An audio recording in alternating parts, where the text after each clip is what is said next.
Buenos días, compañeros. Nos encontramos en la exposición para la clase electiva 3 con el tema que estuve abordando durante este semestre para mi trabajo investigativo, el cual se denomina la separación de Panamá de Colombia.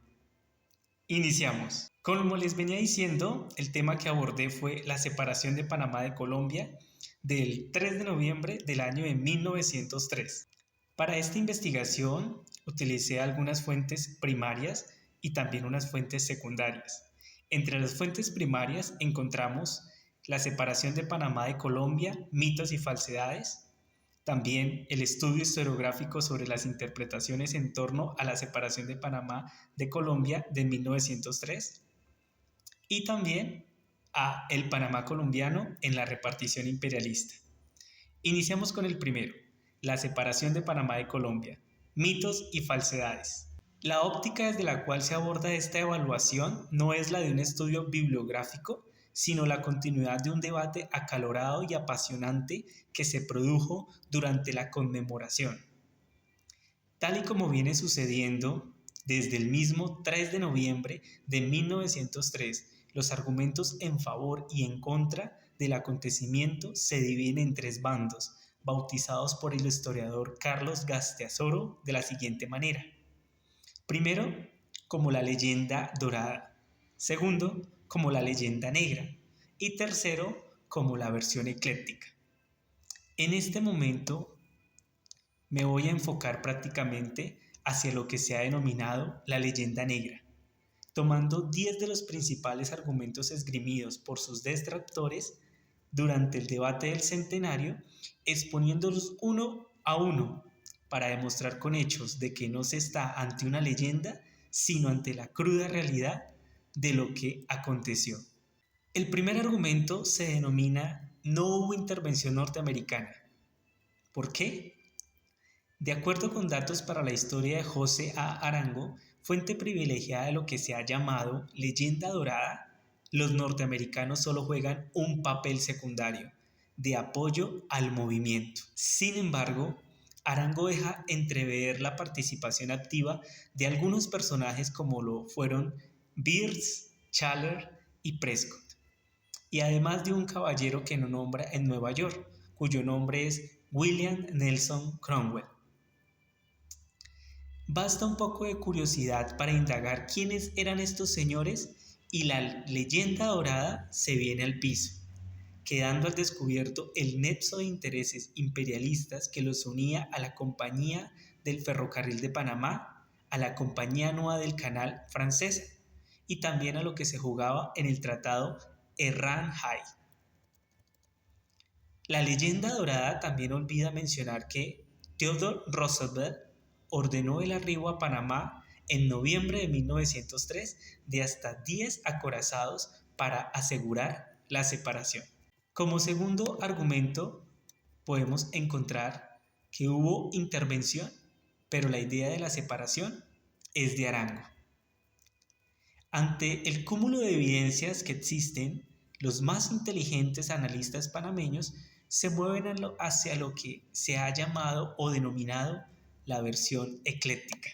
Es decir, no niegan la intervención yanqui, pero la atenúan diciendo que los conspiradores panameños utilizaron la idea de proclamar la separación independientemente de los Estados Unidos. Aceptan que Roosevelt quería tomar el istmo por la fuerza ante el rechazo del tratado Errán-Hay, alegando razones de utilidad internacional, pero que el móvil de los próceres era distinto y nacionalista. La versión ecléctica también pretende explicar la separación como una conjunción casual de intereses entre panameños y norteamericanos. Algo interesante y para rescatar es que la trama de la separación sale de las entrañas de la Compañía del Ferrocarril de Panamá dirigida por William Nelson Cromwell desde Nueva York y administrada en Panamá por Bierce, Schaller y Prescott, cuyos empleados panameños eran Arango y Amador. Como ya se ha dicho, Bierce viaja a Nueva York llamado por Cromwell a fines de mayo, inicios de junio, según Record. El 13 de junio aparece el artículo de Roger Farhan preconizando el 12 de agosto el Senado de Colombia aprueba la resolución que deja en suspenso hasta 1904 la aprobación del Tratado Erranjay. Y Manuel Amador Guerrero lo que decidió la separación fue que el Senado de Colombia clausuró las sesiones del 31 de octubre sin ratificar el Tratado Erranjay. Entonces es cuando los Estados Unidos ponen en ejecución el Plan B, es decir, la separación. Amador es embarcado desde Nueva York con sus instrucciones dadas por Philip Bunau Varilla el 20 de octubre y llega a Panamá el 27. Ese mismo día se produce la reunión de los conspiradores panameños en casa de Federico Boyd. La magra decena de conspiradores panameños reciben a Amador llenos de dudas y solo aprueban el tratado traído por este ante la promesa de que el gobierno norteamericano enviaría tropas y buques, como reconoció el propio Tomás Arias posteriormente.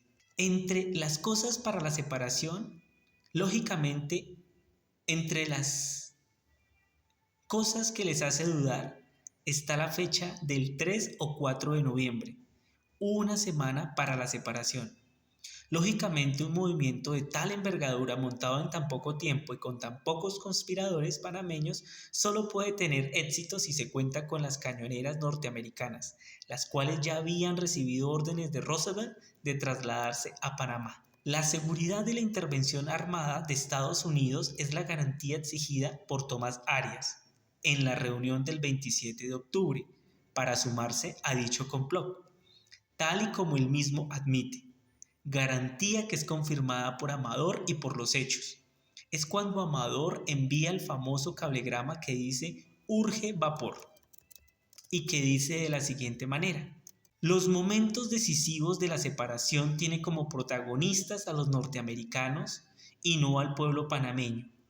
El jefe de la compañía del ferrocarril en Colón, Chaler, es quien convence a los oficiales colombianos al mando de Tovar, llegados la madrugada del 3 de noviembre, de tomar el tren a Panamá los días 4 y 5, cuando se enteran que sus oficiales han sido arrestados por Esteban Huertas y es el arribo del acorazado Dipsy con 500 soldados más un soborno de 8 millones de dólares, el que decide al coronel Torres embarcarse para Cartagena sin resistir.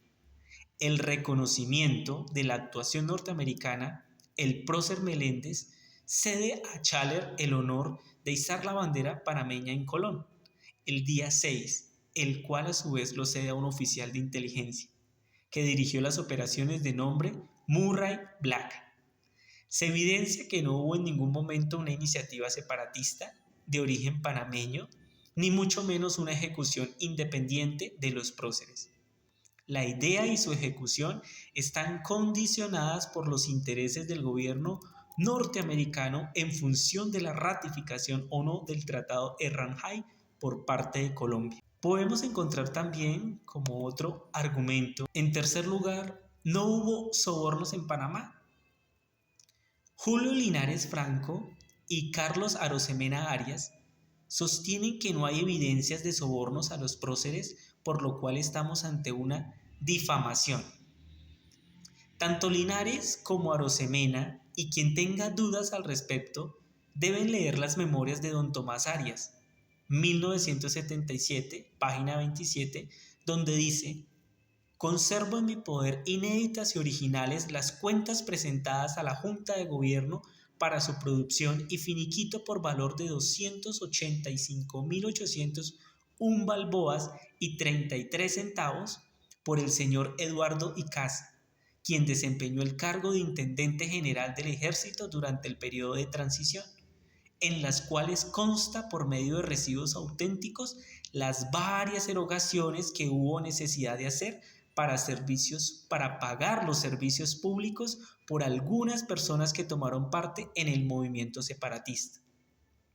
Por su parte, Óscar Terán cita una declaración jurada del propio Eduardo Icaza en la que admite haber pagado el 4 de noviembre 50 pesos plata de 0.835 a cada soldado, 35.000 pesos a Rubén Barón. Dice textualmente: Según el rango de cada oficial, así les fui pagando. A unos 10.000, a otros 1.000, a unos 6.000 y hasta hubo pagos de 1.500. El dinero para estos desembolsos lo saqué de la casa de Isaac Brandon and Brothers por medio de cheques de estos señores que honraban. Recibí de ellos en esta forma más de 200.000 pesos plata de 0.835 y además en una ocasión la suma redonda de $70.000 oro. También se encontró en la Tesorería Nacional Colombiana algún dinero del cual me entregó la cantidad de 38.000 pesos más o menos.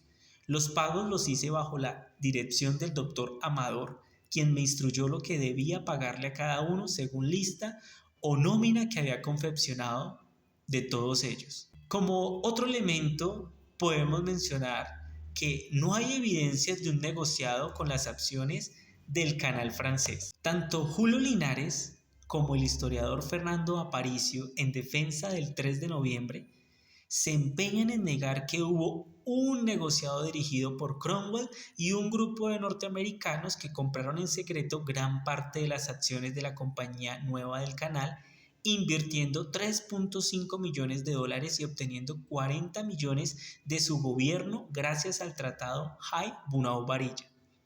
Según ellos, Linares y Aparicio, carecen de crédito las evidencias presentadas en 1912 y 1913 ante el Congreso norteamericano, compiladas en The History of Panama, por estar basadas en los intentos difamatorios del periodista Henry Hall y en el alegato del propio Cromwell ante una corte francesa para cobrar sus honorarios por los servicios prestados ante la Compañía Nueva del Canal.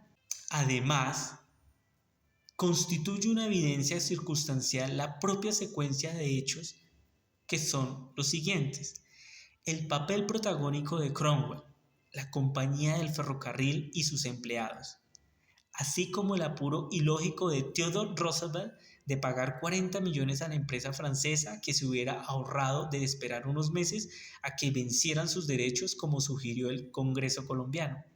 Y también así como la obstinación de la Compañía Nueva del Canal en no pagar a Colombia ni un centavo de compensación como establecía el acuerdo Salgar-Weiss. En quinto lugar, podemos mencionar que Cromwell no intervino porque dejó plantado a Amador.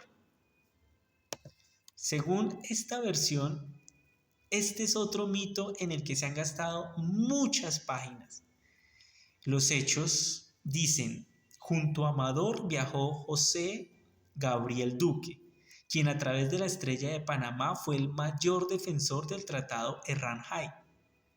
Duque fue atendido primero por Cromwell, el cual le consiguió una cita inmediata con el secretario de Estado John Hay, amigo Tomás Herrán, embajador colombiano, y le contó la trama separatista y la presencia de Amador en Nueva York. ¿Por qué lo hizo? Tal vez como un doble juego por si algo fallaba. La visita de Duque a Herrán motivó a este último que dirigiera una carta fuerte a Cromwell advirtiéndole que los intereses que representaba en Panamá estaban en peligro si se involucraba en promover la separación. Ello motivó al abogado a distanciarse de Amador e hizo llamar a su socio Philip Bunau Varilla para tratar con el panameño. Aparentemente no se molestó en explicárselo. Sin embargo,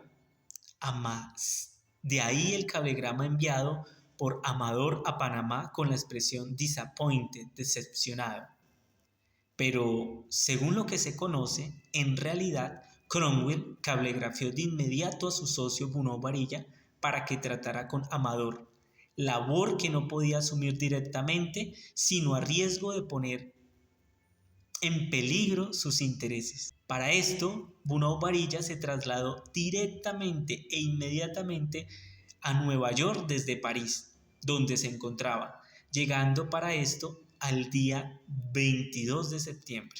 Podemos encontrar como un sexto lugar en que todas las independencias han recibido apoyo extranjero. Y para eso el mapa del mundo del siglo XX es incomprensible si no se parte del criterio de que muchos países y fronteras nacionales fueron moldeados por las potencias capitalistas a su criterio, no atendiendo a razones nacionales o históricas de los pueblos. Si no se entiende esto, no se explican, por ejemplo, las guerras nacionales asolando al mundo en Yugoslavia, en Ruanda, en Palestina y otros lugares. Muchos países fueron creados artificialmente por motivos geopolíticos. Por ejemplo, Taiwán frente a China, el fracaso del Congreso Anficitiónico de 1826 por mano norteamericana, el fraccionamiento de Centroamérica en 5 pequeñas repúblicas bananeras.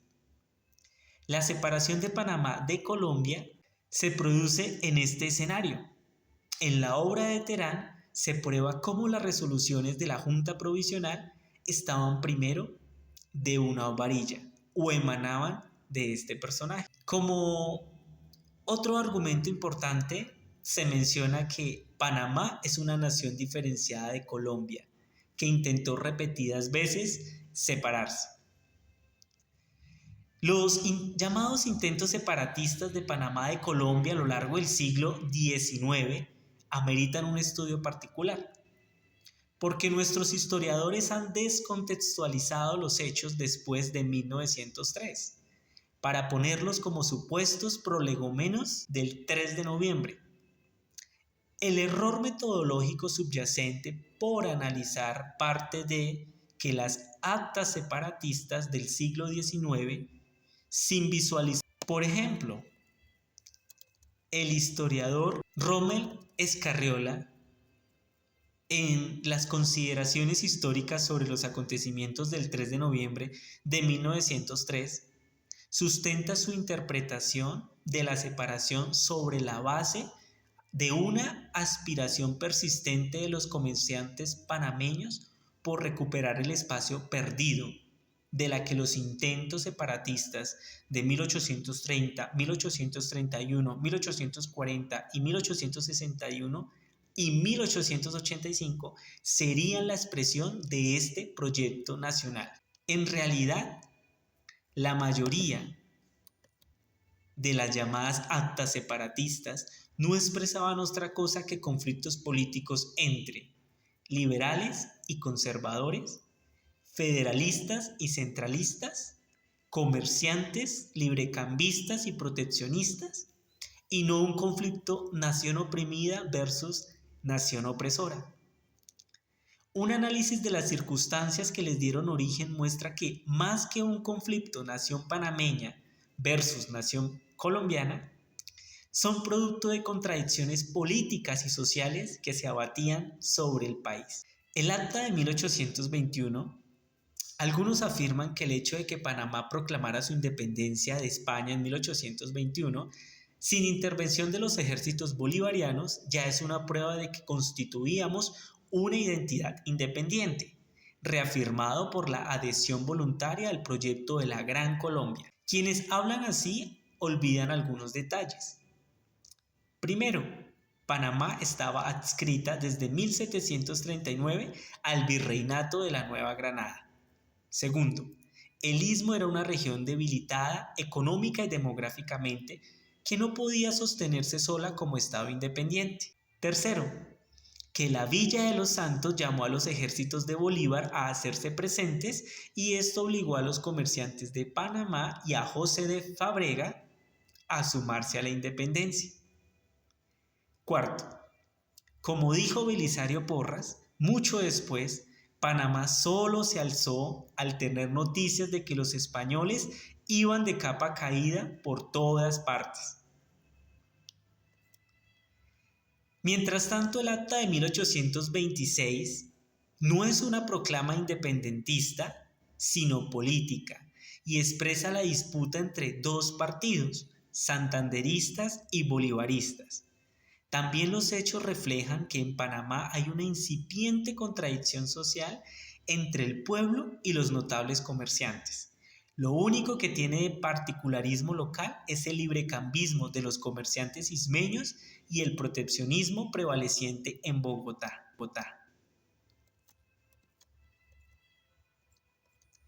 El acta del 20 de septiembre de 1830 nos habla que el artículo primero proclama la separación especialmente del gobierno de Bogotá.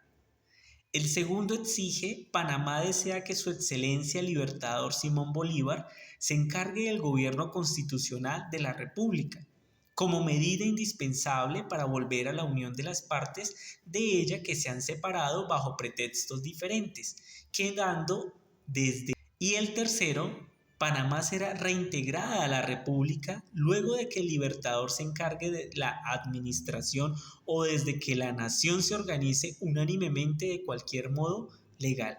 Por su parte, el acta de 1831, la proclama, no habla de independencia, sino que en el artículo 1, Panamá se declara territorio de la Confederación Colombiana y tendrá una administración propia. Es decir, se proclama un Estado federado, reafirmado por el artículo 3, que señala que los 3 grandes estados de Colombia disfrutarán de todas inmunidades comerciales que se conceden a los ismeños, a cambio del mismo trato, siendo un pueblo de la familia colombiana. Artículo 4. Ofrece el territorio para que sea la residencia de la Confederación. Capital política. Artículo 5. Y conserva la Constitución, leyes y símbolos de la República, en prueba de amistad y amor hacia la nación que es espontáneamente a la que se unió. Artículo 7. El acta de 1840 es un poco más compleja. ¿Por qué? Es imposible entender el Estado libre soberano del Istmo de 1840 y 1841, proclamado por Tomás Herrera, sin la perspectiva general de la guerra civil que asoló a Colombia y se llamó la Guerra de los Caciques, de los Supremos, caciques político-militares. Al igual que Herrera en Panamá, proclamaron otros tantos estados libres: González en El Socorro, Reyes Patria en Sogamoso, Carmona en Santa Marta, Troncoso en Mompox y Gutiérrez de Piñeros en Cartagena. De esta fase proceden los principales alegatos de Tomás Herrera en torno a las reclamaciones comerciales del Istmo. Nuestras necesidades son peculiares. Exige negociaciones para la apertura de un canal y señala que un Congreso reunido a 300 leguas de distancia jamás legislará convenientemente para nosotros. También preocupaba a Herrera la amnistía dictada por el gobierno, pues no tenía seguridad de que no recibiría represalias. Tal como después sucedió, fue desterrado 3 años. Como se puede apreciar, en realidad estamos ante sistemáticos conflictos. Primero, políticos, santanderistas versus bolivaristas, y luego conservadores versus liberales. Segundo, sociales, clases oligárquicas, terratenientes y comerciales versus el pueblo y el artesanado apoyado por profesionales. Y tercero, administrativos, centralistas versus federalistas. Conflictos que además no eran exclusivos de Panamá frente a Bogotá, sino que asolaron a toda la Gran Colombia primero y a la Nueva Granada después. Como en octavo lugar podemos encontrar el argumento: los que defienden la leyenda negra son unos analfabetos de la historia. El profesor Ricardo Ríos no solo nos ha llamado a Ovidio Díaz y a mí analfabetos, dice el autor, sin tomar en consideración la abundante e irrefutable fuente bibliográfica en la que están basados nuestros libros. Ha dicho que nos falta manejo científico de la hermenéutica y la heurística, y que tenemos una posición fundamentalista. Sin embargo, para refutarnos, Ríos no hace gala de ningún manejo hermenéutico ni heurístico, se vuelve puro sentimiento. Como decimos en la introducción de nuestro libro, Todas las afirmaciones que allí hacemos están fundamentadas en documentación debidamente refrendada por historiadores cuya seriedad y prestigio no admiten duda. MacWollott, Duval, Lemaitre, Gasteazoro y otros, incluidos defensores de la leyenda dorada. Rebatirnos quiere rebatirlos a ellos y con documentos. Que no estamos ante una visión fundamentalista o ideológica lo prueba que en torno a estos hechos hay unanimidad entre personas de diversas posiciones políticas y sociales, desde historiadores como los citados, que no tienen nada de comunistas, hasta el conservador Óscar Terán, el banquero Ovidio Díaz o el trotskista Olmedo Belushi. Noveno, aquí podemos encontrar de que todos los panameños anhelaban la separación. Algunos, haciendo un despliegue imaginativo sin fundamento documental, aseveran que el apoyo masivo al liberalismo ismeño de la Guerra de los 1000 días expresaba el respaldo al separatismo. Todavía nadie ha mostrado alguna proclama liberal en este sentido, y por el contrario, como probamos en la verdadera historia, Belisario Porras sí escribió contra el Tratado Herrán-Hay y contra la separación de Colombia en mayo de 1903. La venta del istmo, a lo que habría que agregar de que el mayor detractor del tratado fue un panameño al que la historia oficial no ha olvidado, y su nombre es Juan B. Pérez y Soto. Óscar Terán hace estimaciones de que el 6 de noviembre de 1903, en la mitad de las 6 provincias que componían el departamento de Panamá, no había adhesiones al movimiento separatista. De los 60 consejos municipales, 48 no se habían pronunciado a esa fecha. De los 381.000 habitantes del Istmo, 265.551 no se habían enterado de los sucesos. Más aún, al 30 de noviembre, el 40% de los habitantes permanecían renuentes y retrechos a aceptar la separación. Según Carlos A. Mendoza, Radio Libre, 22 de octubre del 2003, los liberales de Santa Ana, que marcharon a las bóvedas la tarde del 3 de noviembre, lo hacían bajo la convicción de que por fin accederían al poder. Según Terán, el pueblo eran los bomberos al mando de J. G. Duque, como lo reconoció el propio Tomás Arias. No, unos días antes enteramos algunos más del movimiento separatista. Al principio solo éramos 7 u 8. Después enteramos algunos más, pues nos interesaba hacer ver que el movimiento era popular. ¿Por qué no hubo mayores expresiones de rechazo a la separación de Panamá? Por la represión. El desembarco de miles de soldados norteamericanos en sí mismo constituyó un acto intimidatorio que fue complementado por el decreto número 17 del 11 de noviembre de 1903, por el cual se amenazó con expulsar de Panamá a las personas que se mostraran no satisfechas con el movimiento separatista verificado últimamente. Además, el decreto número 12 del 12 de noviembre de 1903 conminó a la gente, en especial empleados públicos, a firmar una declaración de fidelidad de la República en un plazo de 3 días, bajo amenaza de separarlos de sus empleos. Finalmente, como un décimo argumento, encontramos: gracias a los próceres somos independientes. ¿Cuál es el legado del 3 de noviembre de 1903? ¿Un país independiente? Evidentemente no.